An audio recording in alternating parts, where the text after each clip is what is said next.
Selir Mokju cemburu saat sang raja menyentuh wajah Jeong dan segera menarik tangannya.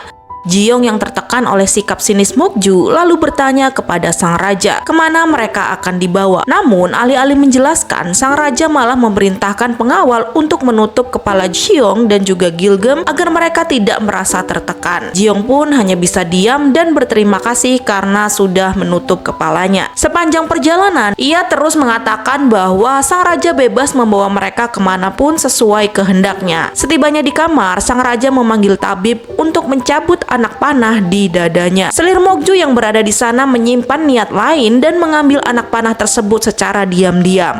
Tabib kemudian menjelaskan bahwa luka raja tidak terlalu parah berkat salep yang sudah dipakainya. Raja kemudian teringat tentang salep tersebut. Salep tersebut adalah salep pemberian Jeong ketika dia diselamatkan di hutan. Sementara itu, Jeong dan Gilgem kembali dijebloskan ke penjara. Jeong merasa kesal karena diperlakukan buruk tanpa pakaian bersih maupun kesempatan untuk mandi. Tapi Gilgem menenangkannya dengan mengatakan bahwa mereka masih bisa bertahan hidup dari berbagai cobaan. Di sisi lain, Mokju heran mengapa sang raja bersikap aneh terhadap Jeong, orang yang sebenarnya ia ingin singkirkan. Ia pun memerintahkan dayangnya untuk menyelidiki asal-usul Jeong. Sang dayang kemudian menyarankan agar kepala sekretaris dipanggil, karena ia pasti tahu siapa Jeong sebenarnya. Mokju kemudian setuju dan bahkan dia memberikan anak panah yang ia ambil dari kamar raja untuk diserahkan kepada Pangeran Agung agar diselidiki. Scene berpindah ke dapur istana, tempat para koki sedang sibuk menyiapkan hidangan kerajaan. Koki senior tingkat 7 bernama Bong Shik memimpin pemeriksaan staf bersama koki tingkat 4 yang bernama Mansu. Saat Bong Shik menyebutkan bahwa raja kembali dengan Gyunwoo, Mansu menegurnya agar tidak membicarakan rumor sensitif tersebut ketika mereka di dapur. Koki junior yang bernama Min Galduk menyinggung kedekatan Bong Shik dengan Ibu Suri dan kemungkinan ia akan menjadi kepala koki berikutnya setelah kepala koki yang sebelumnya meninggal dunia. Namun Mansu menegaskan pembicaraan itu tidak pantas karena kepala koki sebelumnya belum lama wafat. Obrolan mereka kemudian terhenti ketika dayang senior yang bernama Kim datang membawa pesan bahwa Ibu Suri Agung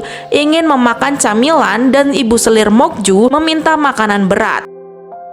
Sementara itu, kabar tentang Gyunwoo atau Jeong dan pengasingan Gubernur Hong telah sampai ke telinga Ibu Suri Agung dan juga para selir. Mereka menyarankan agar Ibu Suri segera bertindak atas sikap raja yang meresahkan istana. Ibu Suri lalu bertanya tentang keberadaan Mokju. Merasa bahwa raja telah memulai balas dendamnya atas kematian sang ibu, Selir Mokju gelisah dengan kehadiran Jeong di istana. Dan ia juga curiga bahwa gadis itu memiliki koneksi hingga dia bisa memikat sang raja. Ketika kepala sekretaris Lim datang, Mokju langsung menegur atas kegagalannya menjadikan cucu Gubernur Hong sebagai Chehong dan mempertanyakan alasan Jeong dibawa ke istana. Namun, sekretaris Lee hanya menjawab bahwa itu adalah keputusan raja dan ia sendiri pun tidak tahu siapa Jeong sebenarnya. Ia juga menambahkan bahwa Jeong sebenarnya hanyalah seorang koki handal. Kemudian dia mengalihkan pembicaraan tentang penyitaan harta keluarga Hong serta penurunan status mereka menjadi rakyat biasa sesuai dengan perintah Mokju. Namun Mokju tetap mendesak agar keberadaan keluarga Hong ditelusuri. Sekretaris Lee hanya bisa menuruti perintah dari Mokju meskipun dia sudah mengingatkan bahwa hal tersebut bisa memicu perlawanan antara pejabat lain. Kemudian setelah itu, sekretaris Lim mengeluhkan kepada ayahnya tentang bagaimana Mokju memperlakukan mereka layaknya pelayan. Namun sang ayah yang terlena dengan kemewahan justru rela mengabdi pada Mokju. Untuk mengujinya, Lim bertanya bagaimana jika suatu hari ia harus melayani Jeong. Ayahnya pun menolak dengan keras dan menganggap Jeong hanyalah rakyat biasa. Kemudian ia pun balik menyindir. Ia mengatakan bahwa Jeong bisa saja menjadi seperti Mokju karena ia sudah menyiapkan arena permainan baru untuk melihat siapa yang akhirnya dipilih oleh raja. Malam harinya, seorang pria bertopeng misterius menyerang penjaga dan memberi kunci penjara pada Jeong dan juga Gilgem. Mereka kemudian bergegas kabur mengikuti arahan sang pria tersebut. Ternyata mereka dibawa ke sebuah pertunjukan pesta meriah.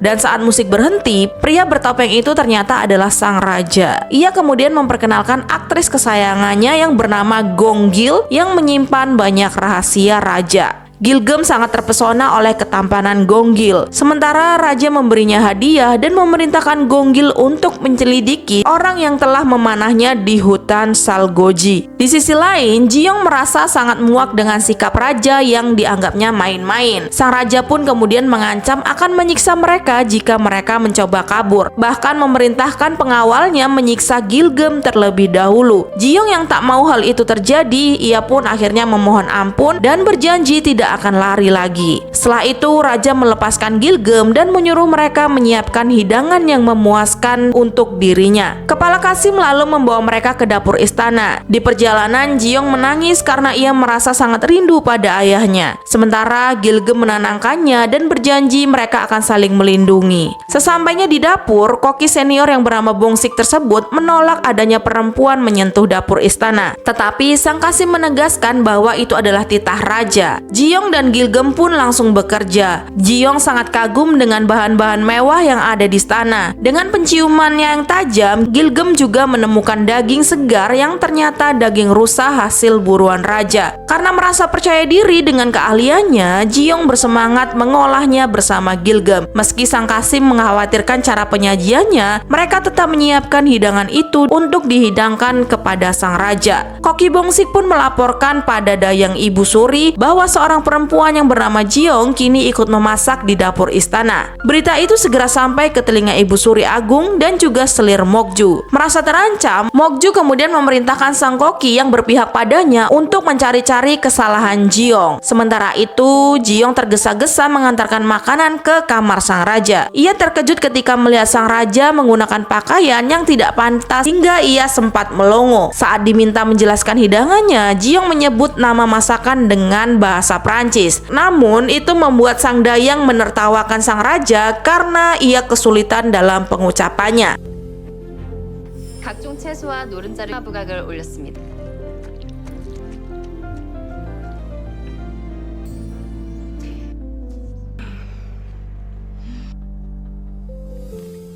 이 맛은?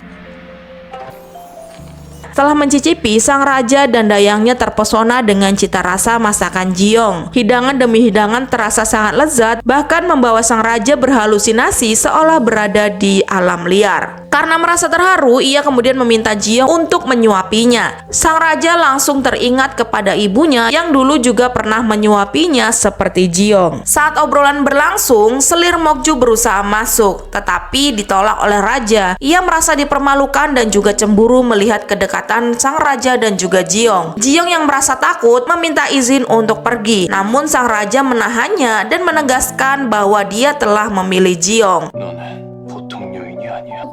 얼굴을 이렇게 가까이 들이... 과인은 너로 정했다.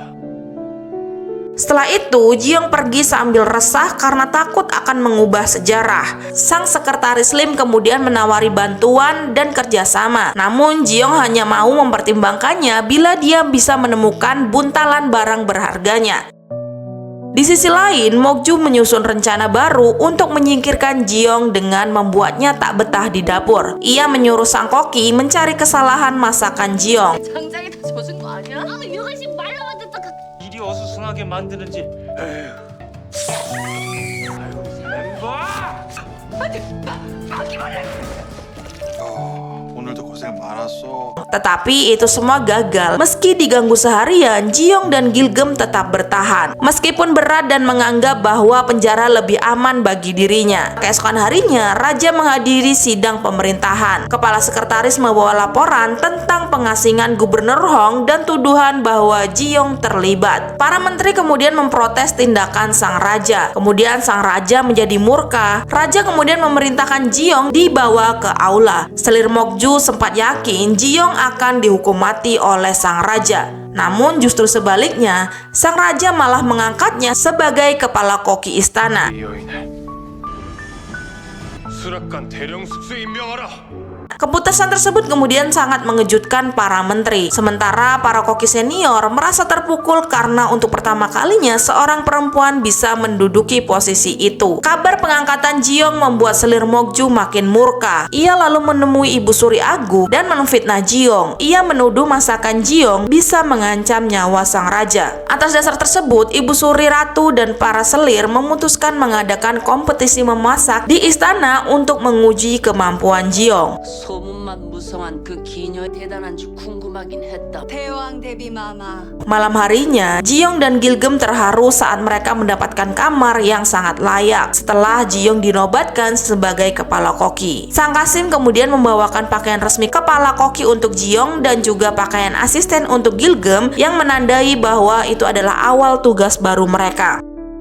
Keesokan harinya, Jiong resmi bekerja sebagai kepala koki istana dengan Gilgem. Namun, bukannya disambut hangat, mereka kembali dirundung oleh koki Bongsik dan juga Mansu yang sangat ingin menyingkirkannya. Namun, alih-alih tertekan, Jiong justru menanggapinya dengan sangat tenang. Ia memuji mereka, namun sekaligus mengancam bahwa bila tak patuh pada perintahnya, sang raja sendiri yang akan menghukum mereka. Dan setelah mendengar hal tersebut, mereka pun terpaksa untuk menuruti instruksi Jiong. Saat persiapan memasak berlangsung, Jiong dipanggil menghadap Ibu Suri Agung. Di hadapannya, Jiong menegaskan bahwa dia bukan Gyunye, melainkan manusia biasa. Ibu Suri lalu menyatakan bahwa ia ingin menguji kemampuan Jiong yang bisa membuat raja membawanya ke istana. Ia kemudian memberitahunya bahwa dia akan mengadakan kompetisi memasak dan memperingatkannya jika Jiong gagal atau terbukti menipu sang raja, ia akan kehilangan anggota tubuhnya, terutama tangannya. Jiong segera menyadari bahwa ini adalah rencana licik dari selir Mokju. Sementara itu, sang raja menerima kabar dari Gonggil mengenai catatan sejarah pembunuhan ibunya. Tak lama kemudian, sang kepala sekretaris Lim juga melaporkan tentang kompetisi memasak yang dirancang oleh Ibu Suri, di mana hanya Jiong yang akan mendapatkan hukuman bila dia gagal. Sang raja kemudian sangat murka. Ia mengingatkan bahwa Ibu Suri bukanlah penilai makanan yang baik. Hari kompetisi pun tiba. Mokju terlihat sangat gembira, berharap Jiong akan gagal. Sang raja pun akhirnya datang. Ibu Suri sangat terkejut dengan kedatangannya karena dia sudah tidak lama melihatnya. Ia menegaskan bahwa hanya Jiong yang harus membuktikan kemampuannya. Sementara jika koki lain yang gagal, hukuman tersebut tidak akan didapatkan oleh mereka. Sang raja merasa bahwa itu tidak adil. Akhirnya sang raja pun meminta jika koki lain yang gagal, maka ia juga harus mendapatkan hukuman yang sama. Setelah perdebatan panjang, akhirnya mereka setuju bahwa siapapun yang gagal maka mereka akan dipotong tangannya. Kompetisi pun dimulai dan di dalam hatinya sang raja mendoakan agar Jiong berhasil melewati tantangan tersebut. Sebelum kompetisi dimulai, Ibu Suri Agung yang tanpa gemetar turun tangan untuk menentukan tema lomba. Tema yang semula tidak bisa dibaca oleh Jiong untungnya dijelaskan oleh sang Ibu Suri Agung. Para koki harus menyajikan masakan bertema bakti kepada orang tua dengan bahan utama tahu dan deonjang atau pasta kedelai. Mereka diberi waktu 2 jam untuk menyelesaikan hidangan. Kompetisi pun akhirnya dimulai. Jiong masih belum bisa memutuskan masakan apa yang akan dia buat. Kemudian ia memejamkan matanya dan mengingat kenangan bersama ayahnya. Ia teringat ketika ayahnya memasakkan pasta deonjang di masa lalu. Para koki pun bergegas ke dapur dan gudang untuk mengambil bahan. Di sisi lain, Ibu Suri Agung menyindir sang raja yang kecewa karena dia secara tiba-tiba mengadakan kompetisi sebagai bentuk penolakan. Di dapur istana, Jiong berebut bahan dengan koki Mansu dan juga Bongsik. Namun sayangnya, stok deonjang sudah habis diambil mereka. Saat itu, Jiong kemudian melihat bayam dan teringat Ibu Suri Agung yang diduga menderita anemia, sehingga ia memilih mengambil bayam. Saat ia terduduk dan memikirkan bahan, kemudian Kasim pun datang dan menanyakan kenapa ia belum memulai kompetisi. Jiong menjawab bahwa dia kehabisan deonjang yang merupakan bahan utama. Kasim Yun kemudian menunjukkan bahwa ada sebuah guci saus deonjang yang berusia 3 tahun. Jiong kemudian bergegas untuk mengambilnya. Sementara itu, para menteri dan pangeran agung menyusun rencana untuk menyingkirkan Jiong dari istana. Koki Mansu dan Bongsik mulai memasak dan membuat para selir kagum.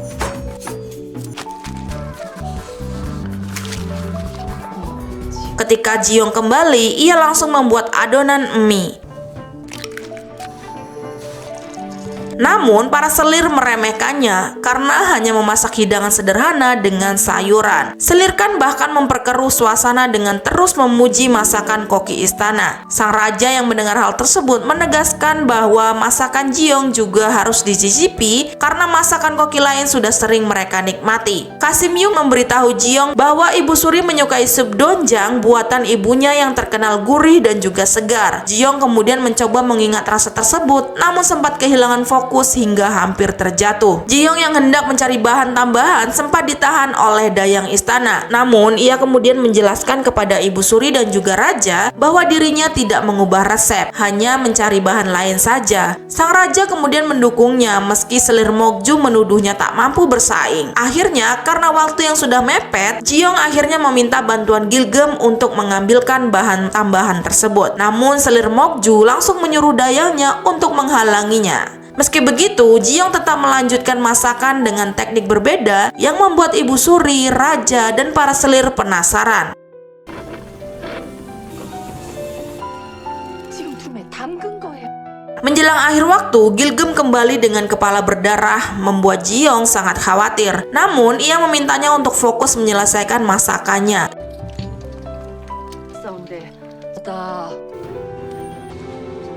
Sup bayam diojang akhirnya terhidang, membuat istana heboh karena tekniknya belum pernah dilihat sebelumnya. Sempat ada yang protes ingin menghentikannya, tapi sang raja menolak keras karena itu melanggar aturan kompetisi. Ibu Suri Agung menenangkan situasi dengan mengatakan bahwa aturan dibuat untuk menjaga ketertiban. Sementara sang raja menegaskan justru neneknya sendirilah yang melanggar titah raja dengan mengadakan kompetisi tersebut. Suasana menjadi sangat tegang dan akhirnya mereda ketika Ibu Suri menyatakan bahwa ia juga akan mencicipi masakan milik Jiong dan juga mempertimbangkan keputusan sang raja. Waktu memasak pun telah habis. Para koki diminta menyajikan hidangan mereka satu persatu di hadapan raja, Ibu Suri, ratu, dan juga para selir. Koki Mansu maju pertama mendapat pujian dari para juri. Meskipun raja mengkritik makna dari masakannya. Dan berikutnya giliran koki Bongsik yang juga dipanggil. Tetapi ia tidak mampu menjawab saat sang raja mempertanyakan makna hidangannya tersebut.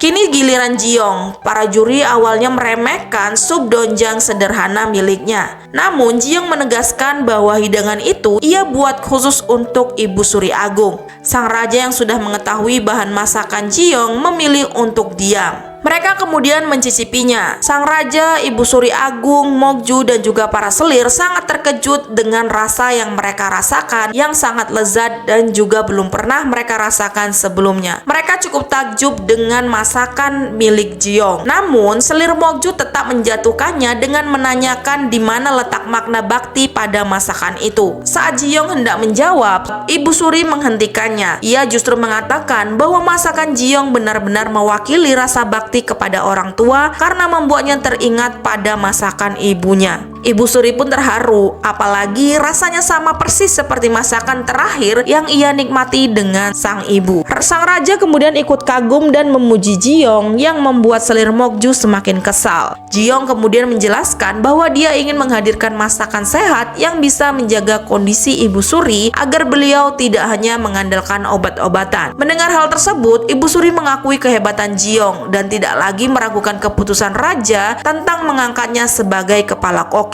Pengumuman pemenang pun tiba dan Jiong resmi keluar sebagai juara. Namun sesuai aturan sang raja sebelumnya, kedua koki yang kalah harus kehilangan tangannya. Selir Mokju yang gagal mencapai tujuannya langsung buru-buru meninggalkan tempat tersebut. Saat hukuman akan dijalankan, Jiong kemudian memohon kepada sang raja agar membatalkan keputusan tersebut. Ibu Suri pun menenangkan raja dan mengaku bahwa kompetisi diadakan karena kesalahannya, sebab ia salah paham terhadap hidangan rusa buatan Jiong yang membuatnya murka. Akhirnya sang raja pun luluh. Setelah semua orang memohon padanya, ia memutuskan untuk mengampuni kedua koki tersebut, bahkan memerintahkan mereka untuk belajar memasak dari Jiong. Usai kompetisi, para selir membicarakan selir Mokju yang kesal dan meninggalkan tempat tersebut sehingga mereka mulai menyadari niat jahat selir Mokju. Ibu Suri meminta agar mereka tidak terlalu memperdulikan ucapan selir Mokju. Para selir lalu menyadari sikap dingin sang raja terhadap neneknya karena ibunya dulu digulingkan akibat kesalahan yang memalukan. Namun Ibu Suri menyarankan agar mereka tidak membicarakan hal itu dan cukup percaya bahwa sang raja hanya tahu bahwa ibunya meninggal karena sakit. Ibu Suri pun menegaskan bahwa sekalipun sang raja mengetahui kebenarannya, ia tidak bisa berbuat apapun. Di sisi lain, sang raja sudah mengetahui bahwa dalang di balik kompetisi memasak untuk mempermalukan Ji-young adalah selir Mokju. Ia kemudian segera memerintahkan pengawal mendatangi kediaman selir Mokju. Sedangkan di dapur istana, Ji-young menyindir kedua koki yang selamat dari hukuman tersebut. Koki Bongsi kemudian berterima kasih kepadanya dan memberinya tempat duduk. Sedangkan koki Mansu yang awalnya enggan akhirnya juga luluh, mengakui kehebatan Ji-young dan berterima kasih karena sudah menyelamatkannya. Kehidupan dapur pun kembali tenang. Gilgem pun berkomentar bahwa Ji-young membawa keberuntungan. Ji-young lalu menanyakan tentang luka di kepala Gilgem. Ia pun menjelaskan bahwa dia sempat dihadang seseorang hingga ia jatuh, tapi sayangnya dia tidak melihat wajahnya. Dan saat ia diserang, saat itu Gonggil muncul dan menolongnya. Sementara itu, di kediaman selir Mokju, ia merasa terancam dengan keberadaan Ji-young. Dayangnya menyarankan untuk menculik atau menjualnya, tapi Mokju menolak karena bisa menimbulkan kecurigaan. Ia lebih memilih menjebak Ji-young agar tersingkir dari istana. Namun sebelum rencananya berjalan, sang raja yang baru tiba langsung masuk ke dalam kamar selir Mokju. Sang raja langsung mengatakan dan menuduhnya bahwa selir Mokju adalah dalang di balik kompetisi memasak tersebut serta penyebar rumor palsu tentang keterlibatan Ji-young dalam pengasingan Gubernur Hong. Selir Mokju beralasan bahwa semua itu ia lakukan karena raja terlalu memanjakan Ji-young dan melupakan tugas utamanya tentang kematian ibunya. Perkataan selir Mokju membuat raja sangat marah, terlebih ketika Mokju terus menyinggung soal mendiang ibunya. Kabar kehebatan Ji-young dalam memasak pun telah sampai ke telinga Pangeran Agung dan membuatnya semakin penasaran. Di sisi lain, Kepala Sekretaris Lim memuji kemenangan Ji-young dalam kompetisi memasak dan memberinya hadiah agar bisa berhias diri demi merebut hati sang raja. Namun Ji-young sangat tersinggung. Ia menegaskan bahwa dirinya tidak berniat menggoda sang raja, melainkan ia diistimewakan hanya karena posisinya yang pandai memasak. Kepala Sekretaris tetap bersikeras bahwa keberadaan Ji-young di istana bukan semata-mata karena keahlian memasaknya, melainkan juga karena perlindungan raja. Tetapi ketika ia hendak mengungkap alasannya, Ji-young tiba-tiba dipanggil oleh dayang utama untuk menyiapkan hidangan bagi sang raja. Sesampainya di dapur, Kasim pun memberitahu bahwa sang raja sedang mengamuk. Ia mengusir orang-orang yang hendak menghidangkan makanan, bahkan mengancam akan siapapun yang mencurigakan. Kasim pun memperingatkan Ji-young dan staf dapur untuk memeriksa semua makanan dengan teliti. Ji-young yang bingung, ia pun bertanya apa maksudnya tentang raja yang sedang kumat. Koki Bongsi kemudian menjelaskan bahwa jika kondisi raja memburuk, ia akan menuduh orang meracuninya, melempar meja, mengamuk, mengaku mendengar suara aneh, dan biasanya hanya selir Mokju yang mampu menenangkannya. Mendengar itu, Ji-young mulai memikirkan cara membuat makanan yang bisa menenangkan hati sang raja. Ia pun mulai memasak masakan yang ia harap disukai oleh sang raja dan bisa membuatnya tenang.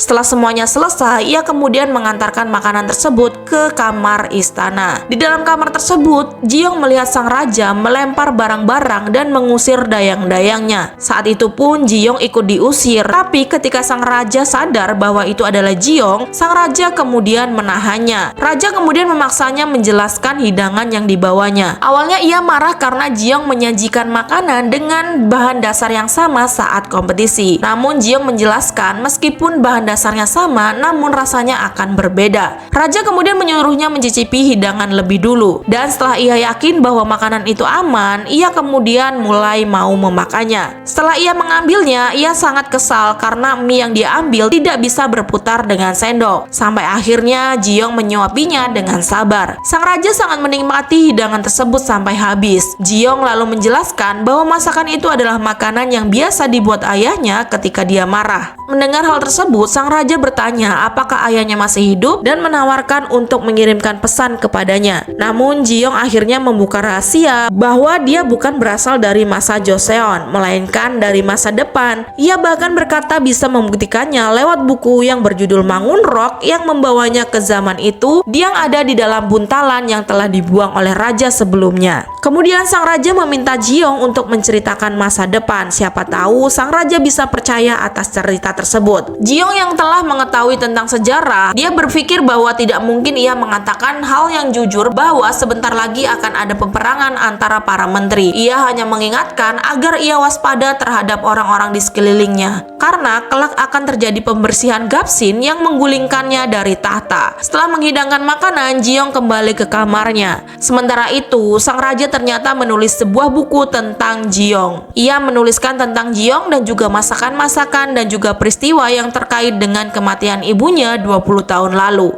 Anehnya, buku itu diberi nama Mangun Rock sama persis dengan yang dibawa oleh Ji-young. Tak lama kemudian, Komandan Urimwi melaporkan bahwa penulis utama yang bernama Jang Mi-gyun menghilang dan juga plakat miliknya ditemukan berlumuran darah. Komandan menduga ia dibunuh oleh seseorang. Putus asa karena terus dihalangi saat ingin menemukan kebenaran kematian ibunya, sang raja menjadi frustasi dan menenggak minuman keras untuk menenangkan dirinya. Kepala Kasim yang melihat raja mabuk berat meminta Ji-young menyiapkan hidangan tengah malam. Meski kesal, Ji-young pun tetap membuat masakan. Dan saat ia tiba di kediaman raja, ia mendapati sang raja sudah dalam keadaan mabuk parah. Ia mencoba menolong, tetapi ia ditarik oleh sang raja hingga ia terjatuh dan tertidur di lengan sang raja. Disitulah ia menyaksikan bahwa sang raja menangis. Kemudian ketika sang raja membuka matanya, ia kemudian mencium Ji-young yang masih tertidur di sebelahnya.